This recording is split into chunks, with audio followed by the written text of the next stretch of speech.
A Little Journey by Ray Bradbury. Narrated by Christine Mascott. Published by Galaxy Science Fiction. August 1951. She'd paid good money to see the inevitable, and then had to work to make it happen. There were two important things. One, that she was very old. Two, that Mr. Thurkell was taking her to God. For hadn't he patted her hand and said, "Mrs. Bellows, we'll take off into space in my rocket and go find him together." And that was how it was going to be. Oh, this wasn't like any other group Mrs. Bellows had ever joined. In her fervor to light a path for her delicate, tottering feet, she had struck matches down dark alleys and found her way to Hindu mystics who floated their flickering, starry eyelashes over crystal balls. She had walked on the meadow paths with ascetic Indian philosophers imported by Daughters in Spirit of Madame Blavatsky. She had made pilgrimages to California's stucco jungles to hunt the astrological seer in his natural habitat. She had even consented to signing away the rights to one of her homes in order to be taken into the shouting order of a temple of amazing evangelists who had promised her golden smoke, crystal fire, and the great, soft hand of God coming to bear her home. None of these people had ever shaken Mrs. Bellows' faith, even when she saw them sirened away in a black wagon in the night, or discovered their pictures bleak and unromantic in the morning tabloids. The world had roughed them up and locked them away because they knew too much. That was all. And then 2 weeks ago, she had seen Mr. Thurkell's advertisement in New York City. "Come to Mars! Stay at the Thurkell Restorium for 1 week, and then on into space on the greatest adventure life can offer. Send for free pamphlet. Nearer, my God, to thee. Excursion rates, round trip slightly lower." Round trip, Mrs. Bellows had thought. But who would come back after seeing him? And so she had bought a ticket and flown off to Mars and spent 7 mild days at Mr. Thurkell's Restorium, the building with the sign on it which flashed, "Thurkell's Rocket to Heaven." She had spent the week bathing in limpid waters and erasing the care from her tiny bones. And now she was fidgeting, ready to be loaded into Mr. Thurkell's own special private rocket like a bullet, to be fired on out into space beyond Jupiter and Saturn and Pluto. And thus, who could deny it? You would be getting nearer and nearer to the Lord. How wonderful! Couldn't you just feel him drawing near? Couldn't you just sense his breath, his scrutiny, his presence? "Here I am," said Mrs. Bellows, "an ancient, rickety elevator, ready to go up the shaft. God need only press the button." Now, on the 7th day, as she minced up the steps of the Restorium, a number of small doubts assailed her. "For one thing," she said aloud to no one, "it isn't quite the land of milk and honey here on Mars that they said it would be. My room is like a cell. The swimming pool is really quite inadequate. And besides, how many widows who look like mushrooms or skeletons want to swim? And finally, the whole Restorium smells of boiled cabbage and tennis shoes." She opened the front door and let it slam somewhat irritably. She was amazed at the other women in the auditorium.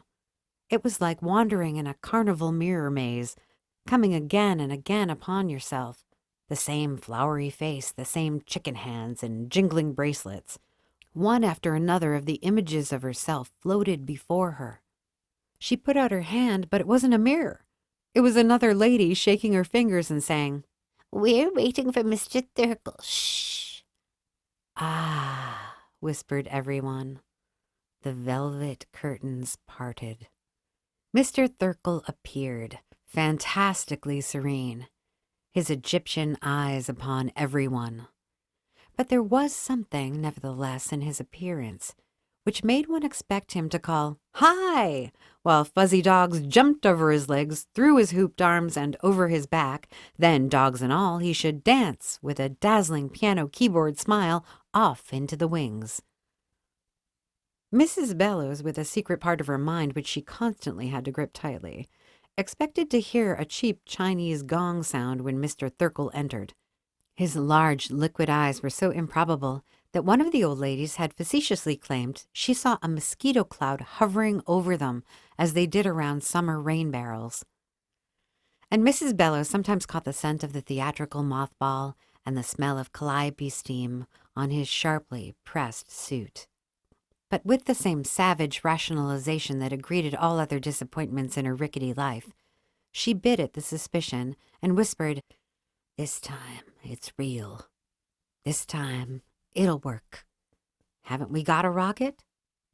Mr. Thirkell bowed. He smiled a sudden comedy mask smile. The old ladies looked in at his epiglottis and sensed chaos there. Before he even began to speak, Mrs. Bellows saw him picking up each of his words, oiling it, making sure it ran smooth on its rails. Her heart squeezed in like a tiny fist, and she gritted her porcelain teeth. "Friends," said Mr. Thirkell, and you could hear the frost snap in the hearts of the entire assemblage. "No," said Mrs. Bellows ahead of time. She could hear the bad news rushing at her, and herself tied to the rack while the immense black wheels threatened and the whistle screamed, helpless. "There will be a slight delay," said Mr. Thirkell. In the next instant, Mr. Thirkell might have cried or been tempted to cry, "Ladies, be seated!" in minstrel fashion, for the ladies had come up at him from their chairs, protesting and trembling. "Not a very long delay." Mr. Thirkell put up his hands to pat the air. "How long?" "Only a week." "A week?" "Yes. You can stay here at the Restorium for 7 more days, can't you? A little delay won't matter, will it, in the end? You've waited a lifetime. Only a few more days." At $20 a day, thought Mrs. Bellows coldly. "What's the trouble?" a woman cried. "A legal difficulty," said Mr. Thirkell. "We've a rocket, haven't we?" "Well, yes." "But I've been here a whole month waiting," said one old lady. "Delays, delays." "That's right," said everyone. "Ladies, ladies," murmured Mr. Thirkell, smiling serenely. "We want to see the rocket." It was Mrs. Bellows forging ahead, alone, brandishing her fist like a toy hammer. Mr. Thirkell looked into the old lady's eyes, a missionary among albino cannibals. "Well, now," he said. "Yes, now," cried Mrs. Bellows. "I'm afraid," he began. "So am I," she said. "That's why we want to see the ship." "No, no, now, Mrs. He snapped his fingers for her name. "Bellows," she cried. She was a small container, but now all the seething pressures that had been built up over long years came steaming through the delicate vents of her body. Her cheeks became incandescent. With a wail that was like a melancholy factory whistle, Mrs. Bellows ran forward and hung to him almost by her teeth like a summer-maddened Spitz. She would not and never could let go until he died. And the other women followed, jumping and yapping like a pound let loose on its trainer, the same one who had petted them, and to whom they had squirmed and whined joyfully an hour before, now milling about him, creasing his sleeves and frightening the Egyptian serenity from his gaze. "This way!" cried Mrs. Bellows, feeling like Madame Lafarge. "Through the back! We've waited long enough to see the ship. Every day he's put us off, every day we waited. Now let's see." "No, no, ladies!" cried Mr. Thirkell, leaping about. They burst through the back of the stage and out a door like a flood, bearing the poor man with them into a shed and then out quite suddenly into an abandoned gymnasium. "There it is," said someone. "The rocket!" And then a silence fell that was terrible to entertain. There was the rocket. Mrs. Bellows looked at it, and her hand sagged away from Mr. Thirkle's collar. The rocket was something like a battered copper pot. There were 1,000 bulges and rents and rusty pipes and dirty vents on it and in it. The ports were clouded over with dust, resembling the eyes of a blind hog. Everyone wailed a little sighing wail. "Is that the rocket ship? Glory be to the highest," cried Mrs. Bellows, appalled. Mr. Thirkle nodded and looked at his feet. "For which we paid out our $1,000 apiece, and came all the way to Mars to get on board with you and go off to find him?" asked Mrs. Bellows. "Why, that isn't worth a sack of dried peas," said Mrs. Bellows. "It's nothing but junk." "Junk," whispered everyone, getting hysterical. "Don't let him get away." Mr. Thirkle tried to break and run, but 1,000 possum traps closed in on him from every side. He withered. Everybody walked around in circles like blind mice. There was a confusion and a weeping that lasted for 5 minutes as they went over and touched the rocket, the dented kettle, the rusty container for God's children. "Well," said Mrs. Bellows. She stepped up into the askew doorway of the rocket and faced everyone. "It looks as if a terrible thing has been done to us," she said.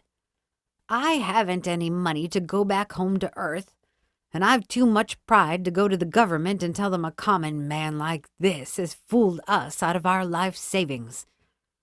I don't know how you feel about it, all of you, but the reason all of us came is because I'm 85 and you're 89 and you're 78 and all of us are nudging on toward 100. And there's nothing on Earth for us, and it doesn't appear there's anything on Mars either. We all expected not to breathe much more air or crochet many more doilies, or we'd never have come here. So what I have to propose is a simple thing, to take a chance." She reached out and touched the rusted hulk of the rocket. "This is our rocket. We paid for our trip, and we're gonna take our trip." Everyone rustled and stood on tiptoes and opened an astonished mouth. Mr. Thirkle began to cry. He did it quite easily and very effectively. "We're gonna get in this ship," said Mrs. Bellows, ignoring him, "and we're gonna take off to where we were going." Mr. Thirkle stopped crying long enough to say, "But it was all a fake. I don't know anything about space. He's not out there anyway. I lied. I don't know where he is, and I couldn't find him if I wanted to. And you were fools to ever take my word on it." "Yes," said Mrs. Bellows. "We were fools. I'll go along on that. But you can't blame us, for we're old. And it was a lovely, good, and fine idea. One of the loveliest ideas in the world. Oh, we didn't really fool ourselves that we could get nearer to him physically. It was the gentle, mad dream of old people. The kind of thing you hold on to for a few minutes a day, even though you know it's not true. So all of you who want to go, you follow me in the ship." "But you can't go," said Mr. Thirkle. "You haven't got a navigator, and that ship's a ruin." "You," said Mrs. Bellows, "will be the navigator."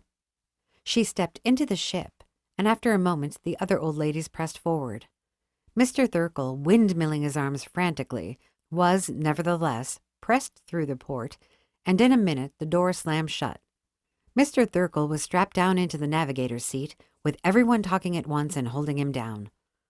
The special helmets were issued to be fitted over every gray or white head, to supply extra oxygen in case of a leakage in the ship's hull, and at long last the hour had come, and Mrs. Bellows stood behind Mr. Thirkle and said, "We're ready, sir." He said nothing. He pleaded with them silently, using his great, dark, wet eyes. But Mrs. Bellows shook her head and pointed to the control. "Take off," agreed Mr. Thirkle morosely, and pulled a switch. Everybody fell. The rocket went up from the planet Mars in a great, fiery glide, with the noise of an entire kitchen thrown down an elevator shaft, with a sound of pots and pans and kettles and fires boiling and stews bubbling, with a smell of burned incense and rubber and sulfur, with a color of yellow fire and a ribbon of red stretching below them, and all the old women singing and holding to each other, and Mrs. Bellows crawling upright in the sighing, straining, trembling ship. "Head for space, Mr. Thurkle!" "It can't last," said Mr. Thurkle sadly. "This ship can't last, it will." It did. The rocket exploded. Mrs. Bellows felt herself lifted and thrown about dizzily like a doll. She heard the great screamings and saw the flashes of bodies sailing by her in fragments of metal and powdery light. "Help! Help!" cried Mr. Thurkle, far away on a small radio beam. The ship disintegrated into a million parts, and the old ladies, all 100 of them, were flung straight on ahead with the same velocity as the ship. And as for Mr. Thurkle, for some reason of trajectory perhaps, he had been blown out the other side of the ship. Mrs. Bellows saw him falling separate and away from them, screaming, screaming. "There goes Mr. Thurkle," thought Mrs. Bellows. And she knew where he was going. He was going to be burned and roasted and broiled good but very good. Mr. Thurkle was falling down into the sun. "And here we are," thought Mrs. Bellows. "Here we are, going on out and out and out." There was hardly a sense of motion at all, but she knew that she was traveling at 50,000 miles an hour and would continue to travel at that speed for an eternity until...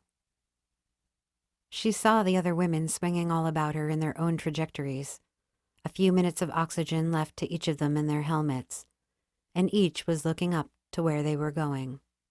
"Of course," thought Mrs. Bellows. Out into space. Out and the darkness, like a great church, and the stars like candles.